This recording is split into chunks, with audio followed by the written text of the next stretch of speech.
Three farmers leaned on the fence and laughed at the refugee, holding a basket of greens from a seed catalog they'd never seen. You people farm rice, not corn country. You'll be back at the meatpacking plant by August. Ain't a rice paddy in 1,000 miles, boy. You are wasting your time. Daniel said nothing. He turned back to the soil, his hands already pushing a seedling into ground heavier and darker than any his grandfather had ever touched. This soil will learn. It will remember what corn country never taught it. Across the fence, Patrick's 240 acres of corn pushed straight to the horizon.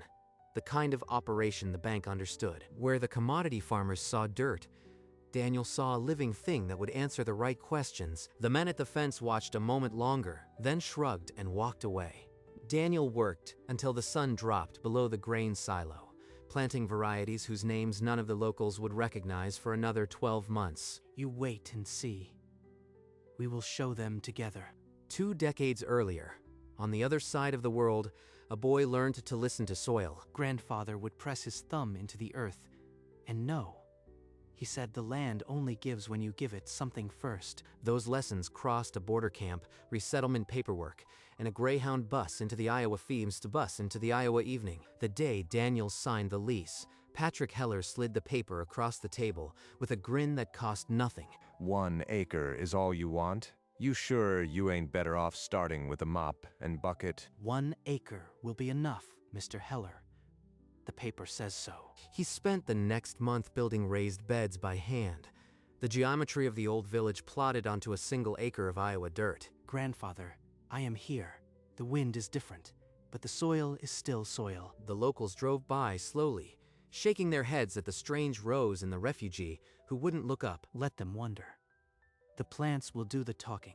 The morning after the first sprouts broke cover, the diner on Main Street was already turning him into a punchline. I seen his little garden. Looks like something my wife plants in a window box. Window box is right.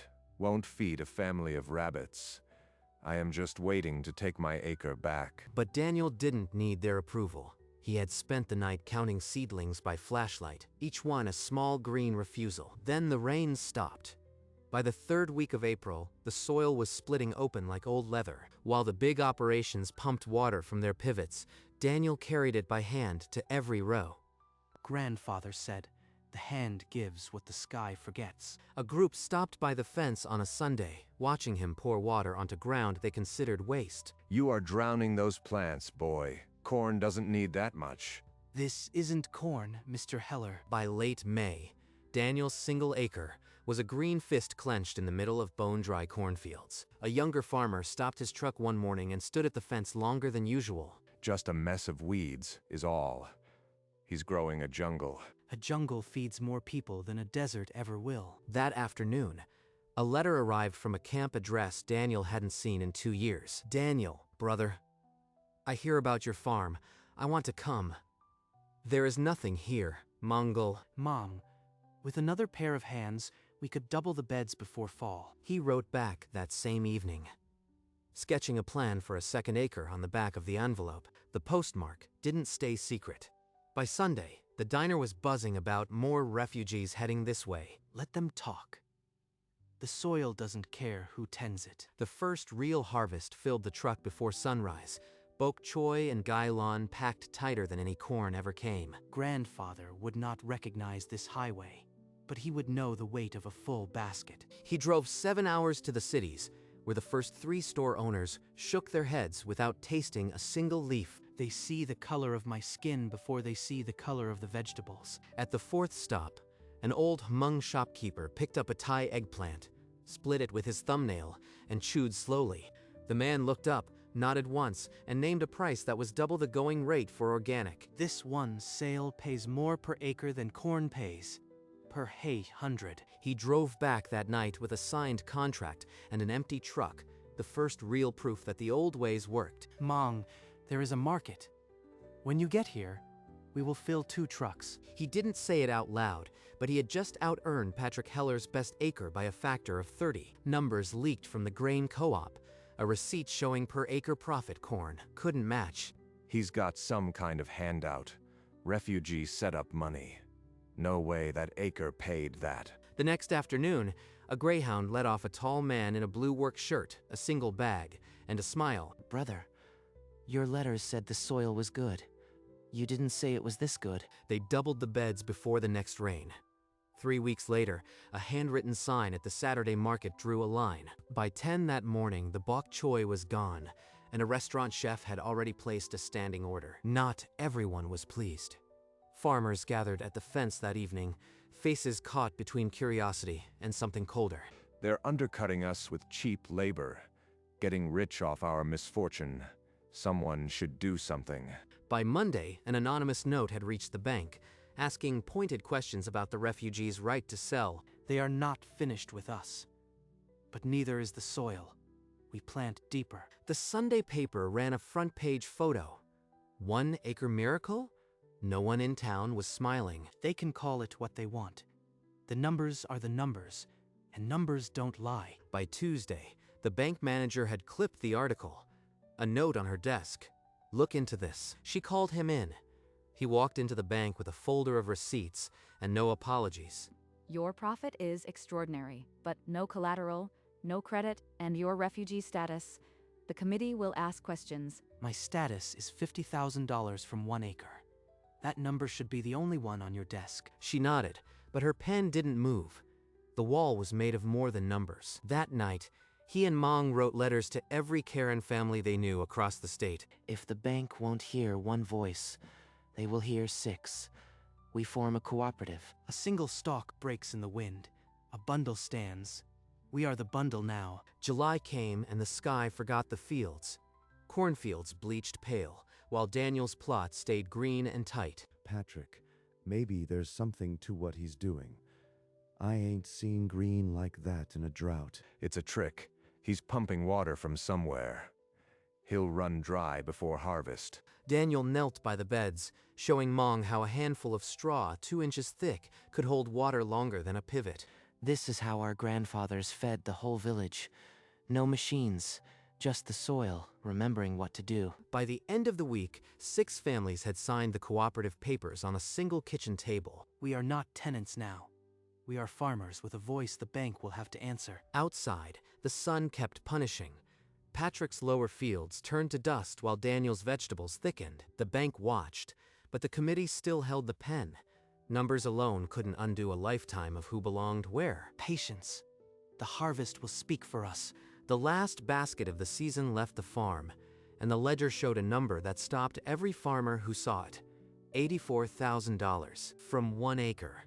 Patrick Heller's 240 brought in less than half that after expenses. They can't do this.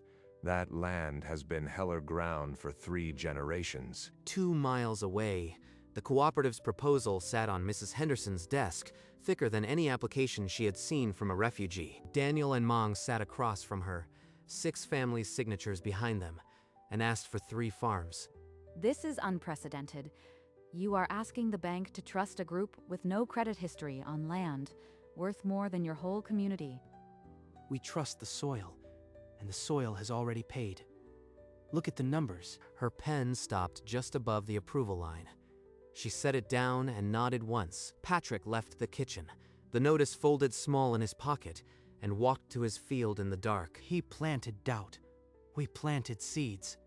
Now the land decides who keeps it. That night, the sky turned the color of a bruise and the wind began sounding like a freight train crossing wheat. Patrick sat in his truck at the field edge, watching rain come sideways through his corn, every stalk bent to breaking. Across the road, Daniel and his crew had spent the afternoon digging channels and tying tarps over the youngest beds. The water came, but it met a system designed by generations who knew rivers better than banks. By dawn, Patrick's field was a cemetery of green corpses.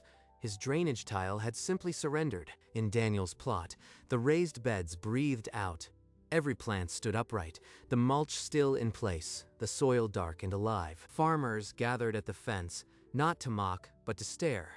The old arguments died in their throats. I've farmed this county 40 years. Never seen 1 acre hold while 300 fell. It's just luck. It can't be the same storm. Not luck. Memory. The soil never forgets a river. Mrs. Henderson walked the fields herself. First Patrick's flattened corn, then Daniel's untouched rows. She stopped at the fence, a banker who had seen 1,000 balance sheets, and saw one that nature had written in green. Your methods are effective, but the committee needs more than a good season. They need collateral, something they can hold. We have the revenue from the last harvest. We can put up the truck, the irrigation equipment. That covers part. You need a larger cash down payment or more assets. The land is worth $500,000. She left them with the terms. The room was heavy with what still wasn't enough. That night, the cooperative gathered in the community room. Daniel laid out the numbers without softening them. We ask every family. We pool what we have. If we stand together, the bank will see. We have already given everything. Now, we give more. We will find the way. The soil hasn't failed us yet. By Friday, the cooperative had emptied pockets faster than any bank could count. Silver bracelets, a wedding ring, advance payments from stores, still trusting the future. At the fence that evening, a figure came alone. Tom Brewer took off his cap and stood like a man delivering something heavy. I can't offer much. 10,000, no interest. You proved it can work. The next morning, Mrs. Henderson faced the loan committee with a thicker file. The board looked at the new figures. The board is moved, but I need to hear it from you, Daniel. What will you do if this fails? We will keep farming. The soil doesn't care about loans. We will find another way. She set the file down. For a long moment, the only sound was the clock on the wall. Outside, the cooperative stood at the fence, waiting, not begging, just present. We have done all we can. Now the decision is in hands that do not touch soil. The banks said they would have an answer by Friday. Daniel walked back to his rows and watered. Friday came, and the phone stayed silent.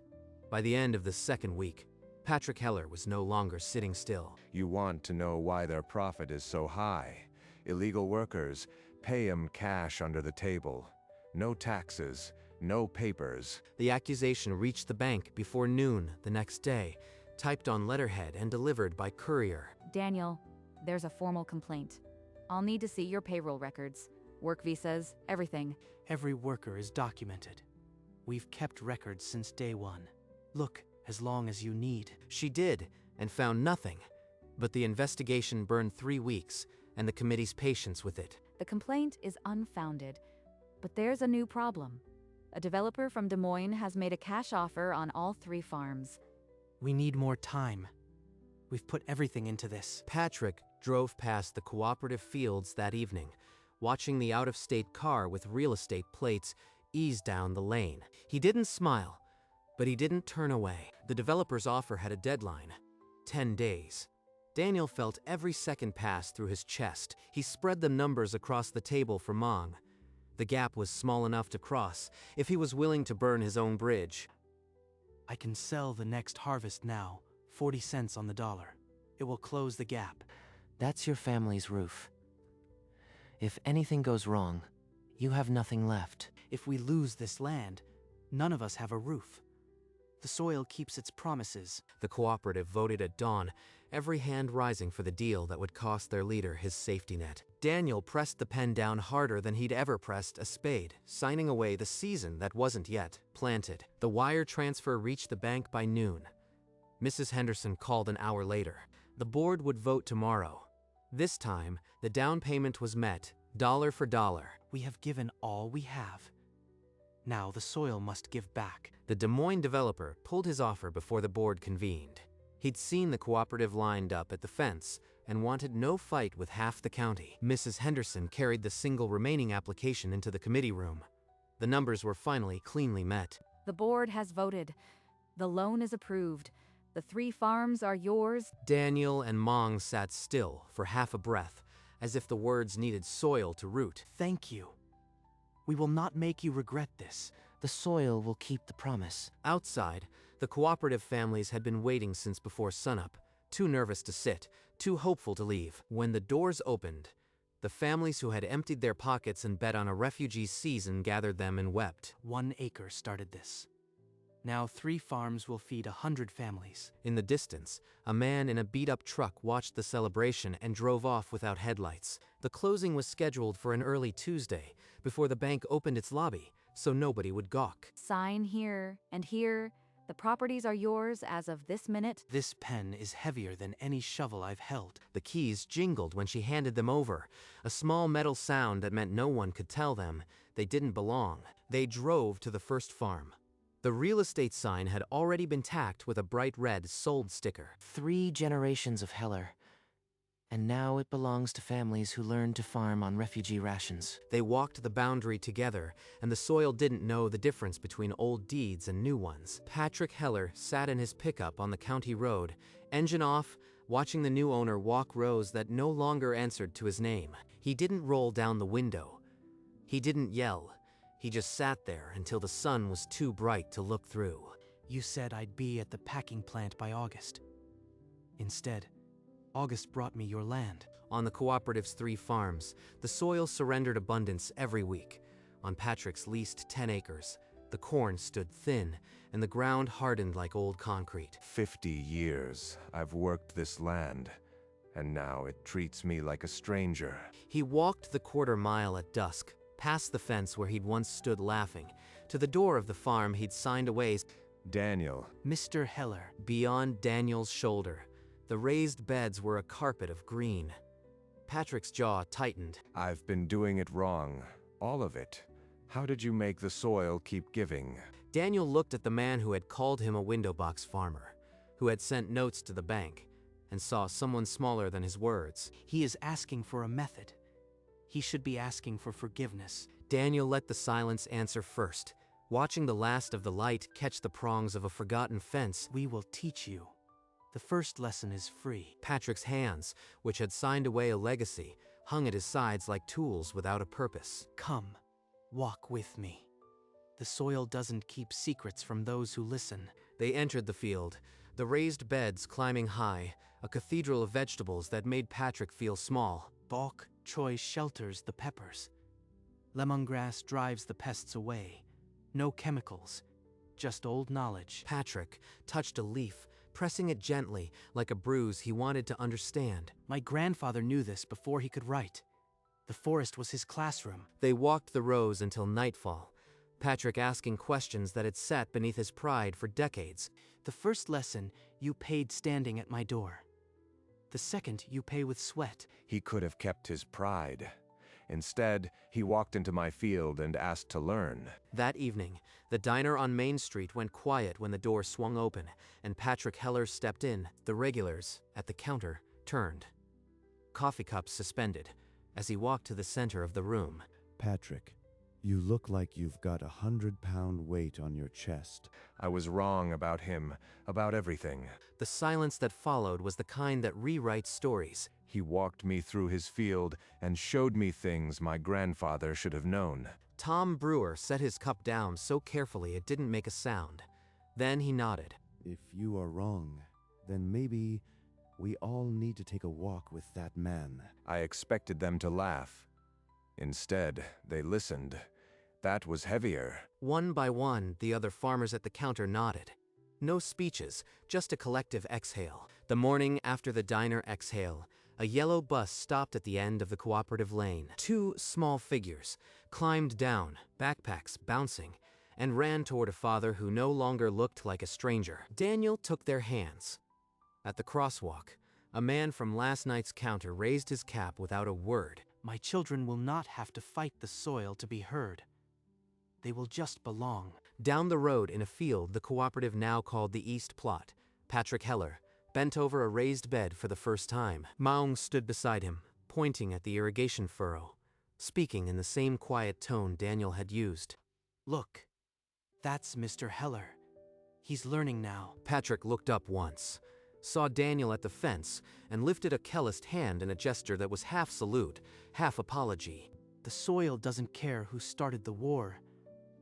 It only remembers who finally planted peace. The children of refugees walked to school on land their parents had earned, past fields that no longer grew, only corn, from the county road.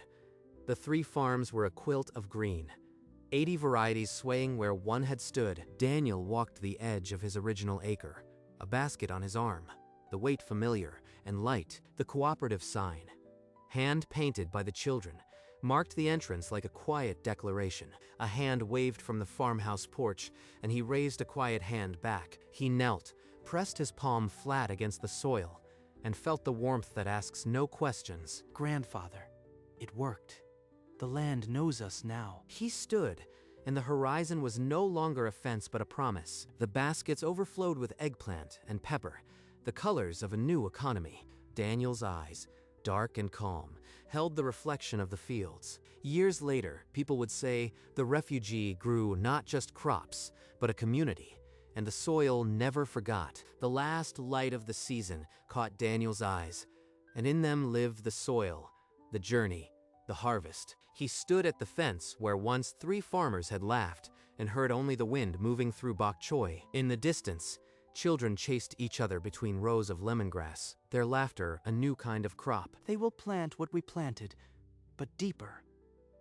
They will not have to prove what we proved. The sun dropped behind the cooperative sign, casting its letters in gold across the lane. Daniel knelt one last time, scooped a handful of earth, and let it sift through his fingers like memory. The land that had been told it belonged only to corn now bore the fingerprints of refugee hands. He rose, and the horizon was no longer a question. It was an answer. In the end, they said the refugee couldn't farm American soil. But the soil never got the message. Fade to black.